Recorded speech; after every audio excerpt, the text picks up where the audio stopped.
Okay guys, for this video, I'm going to show you how to run these tests in the calculator. So in order to do that, the first thing that you need to figure out is what type of test you're running. So I'm looking at number 7 on the paper that I have posted on Google Classroom. So this one is talking about reducing the number of drug users who share needles. It was originally reported that 66%, so that would be our P. And we want to determine if this has dropped. Okay, so here's what I know so far. I know that this is a one prop z-test. And that's I've got to know so that I know what test to run in the calculator. Now, even when you are running this in the calculator, you still need to include all 5 parts of the 5-step process. So my null hypothesis is that it is 66% of people, and we are trying to prove if this program was successful, therefore reducing that number. Alpha is still 0.05. And my next step is going to be to come up with my critical value and test statistic. Now, one of the reasons I make you guys do this all by hand is because the calculator will give you pretty much everything you need, but it will not give you the critical value when you run the test. So you still have to be able to use these formulas to find your critical value. Now, some of you at this point have maybe memorized them. So it was less than, so this is a left tail test. So I'm going to go to inverse norm, 0.05. So I've got negative 1.645. So that's my critical value.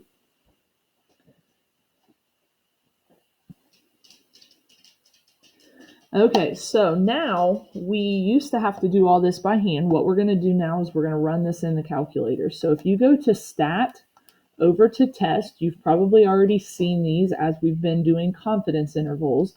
And you know that on here we have a 1 prop z interval. But up here at option 5, and make sure you get the 1 prop and not the 2 prop, and make sure you're doing prop and not sample. So it's very specific, 1 prop z test. Now, what you have to have here is some of your basic information. So this PO, that is the calculator's way of determining H sub O, which is your P. Okay, so they call it PO. So we need to make that match our null hypothesis. Now, X and N, we have to provide values for. So X and N, I've got to find within my problem. So we had a random sample of 5,644, so that's N, and 2,022 of them reported sharing, so that is X. So 2,022 out of 5,644. Now the next thing that we need to do is we need to make this match our alternative.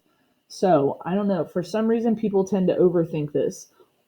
Don't overthink it. Whatever symbol you have written for your alternative, that is the symbol that you want to make sure you have highlighted right here.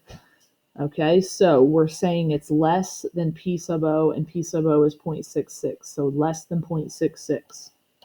Then we go to calculate, and here's what it's going to give us. This one gives us our alternative. It gives us Z, which is our test statistic. And look at this test statistic. Holy cow. Negative 47.9. I mean, that's so far out here on this normal distribution that we're never even going to see it. So we have a test statistic of negative 47.9. So that should make sense on this problem why they're telling us our p-value, and they use p for p-value, and I know I said don't do that because, you know, p has a different meaning, but that's our p-value is, they're calling it 0. So it is such a small number, 0.00000 something. It's such a small number that they're just calling it 0. Okay, so what does all of this mean now? Well, this means we definitely fell into the reject region. Our p-value is definitely less than alpha. So we get to reject the null. Okay, so now the only thing that's left to do is to go along with this one prop z test. We want to run a one prop z interval. And all of your data is still going to be in there. It's going to carry that over. And here's our interval, 0.35 to 0.37. Okay, so the interpretation of that, I'm not going to write it out for now, but you guys understand I'm 95% confident that the true proportion of intravenous drug users who share needles is actually between 0.35 and 0.37, which confirms that it dropped because 66 is definitely not in that interval. Okay. Okay, so now I'm actually jumping back to problem number 4. We've got the EPA, the Environmental Protection Agency, has established an air quality standard for lead of 1.5 micrograms per cubic meter. There's concern at a university about the quality of air in one of the buildings. The measurements shown below were collected on 6 randomly selected days and will be used to test the claim that the sample is from a population with a mean greater than the EPA standard. So we're talking about means. You can clearly see that. So this is our mu, and we are trying to test that it's actually greater than that. Because they did not give us a population standard deviation, that means we are running a t-test. So here's what I know so far. H sub O, mu is equal to 1.5. H sub A, we think it's greater than 1.5. Now, with this particular problem, they didn't give us anything except a data set. So what we're going to do is go into L1, and we're going to put this data into our calculator.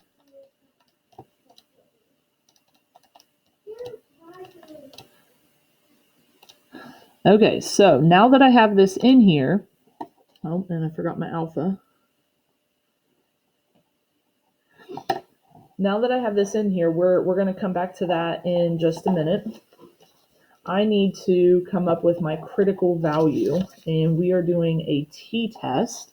And because this is greater, that means it is a right tail t-test, which means your critical value should be positive. So inverse t, alpha, degrees of freedom is going to be 5. So I've got 2.02. So even though it shows up negative on the calculator, we just have to remember that we're doing a right tail test. So it should be positive. So here's our t critical. So now when we run the test in the calculator, everything else is going to be given to us. So when we go to stat and over to test, you notice that the first two are your t and z. So I'm going to go to t-test, and we have to make this choice here of whether we're using data or stats. So because they gave us a data set, we're going to use data. Now the calculator is using this symbol of mu sub O. So this mu sub O is their way of denoting H sub O mu.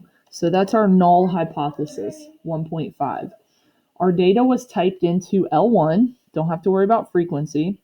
And now we need to make this part match our alternatives. So I need to go over and select greater.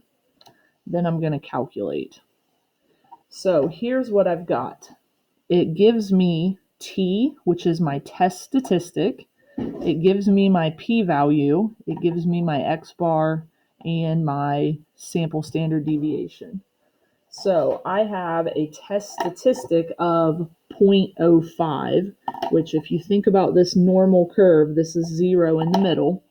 So 0.05, we're not very far away from it. And we are definitely not in the reject region. We also have a p-value of 0.48. So that's like 48% compared to 5%. P-value is not less than alpha. So all of this tells us that we fail to reject the null hypothesis. We don't have enough information to reject their hypothesis, to say that their hypothesis is wrong. So now the very last step of our 5-step process, we ran a t-test, so we need to run a t-interval to match.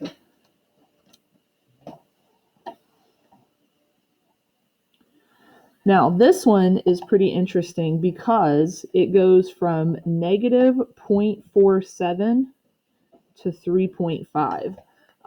So don't worry about that too much. The negative, even though it's probably, or actually it's not possible at all to have a negative reading on this, don't worry about that. What we are really worried about is the fact that somewhere in this range, in this interval, the original claim of 1.5 is in there.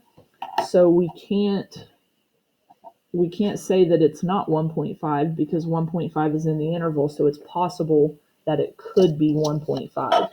So all of this supports that same decision of rejecting the null, and we still have everything that we need for the 5-step process. Null and alternative, alpha, critical and test statistic, p-value, decision, confidence interval. So at this point, you guys are welcome to run the problems fully in the calculator if you want. Just remember, you still have to be able to find that critical value on your own.